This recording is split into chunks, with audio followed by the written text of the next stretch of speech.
படித்ததில் பிடித்தது. ஒரு சின்ன பையன் கடவுளை பார்க்க வீட்டிலிருந்து கிளம்பினான். அதிக தூரம் பயணம் செய்ய வேண்டியிருக்குமே என்று தின்பண்டங்களையும் மதிய உணவையும் பையில் எடுத்துக்கொண்டான். காலையில் இருந்து நடக்க ஆரம்பித்தவன் சிறிது நேரம் ஓய்வு எடுக்கலாம் என்று அருகில் உள்ள பூங்காவுக்குள் நுழைந்தான். அங்கு வயதான பெண்மணி ஒருவர் புறாக்கள் சாப்பிடுவதை பார்த்து கொண்டே இருந்தார். நடந்து வந்த களைப்பில் தாகம் எடுக்கவே தண்ணீர் பாட்டிலை திறந்து தண்ணீர் குடிக்க ஆரம்பித்தான். அந்த பாட்டி அவனையே பார்த்து கொண்டிருந்தாள். ஒருவேளை பாட்டிக்கு தாகமாக இருக்குமோ என்றெண்ணி தண்ணீர் பாட்டிலை நீட்டினான். பாட்டியும் அவனை பார்த்து அழகாக புன்னகைத்துவிட்டு தண்ணீரை வாங்கி குடித்தாள். அந்த சிறுவன் இதுவரை அவ்வளவு அழகான புன்னகையை பார்த்ததில்லை. அதனால் திரும்பவும் அவர்கள் புன்னகையை பார்க்க தான் கொண்டு வந்து உணவுப் பொட்டலத்தை பிரித்து கொடுத்தான். அந்த பாட்டியும் மீண்டும் அவனை பார்த்து புன்னகைத்துவிட்டு அவன் கொடுத்த உணவை சாப்பிட ஆரம்பித்தாள். 2 பேரும் ஒரு வார்த்தை கூட பேசவில்லை.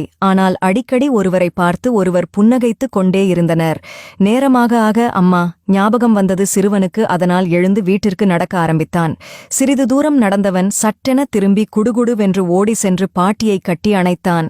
பாட்டி அவன் செயலை பார்த்ததும் மிகவும் பிரகாசமாக சிரித்தாள். சிறுவன் வீட்டிற்குள் நுழைந்ததும் அவன் மிகுந்த சந்தோஷத்தில் இருப்பதை பார்த்த அவன் அம்மா என்ன நடந்தது என்று கேட்டாள். நான் மதியம் கடவுளுடன் சாப்பிட்டேன் என்றான். கடவுளின் புன்னகை மாதிரி நான் இதுவரை எங்கும் பார்த்ததில்லை என்றான். அதே நேரம் அந்த பாட்டி அவர்கள் வீட்டில் நுழையும்போது என்னம்மா இவ்வளவு சந்தோஷமாக இருக்கிறீர்கள் என்று அவள் மகன் கேட்டான். இன்று மதியம் நான் கடவுளுடன் சாப்பிட்டேன் என்றாள்.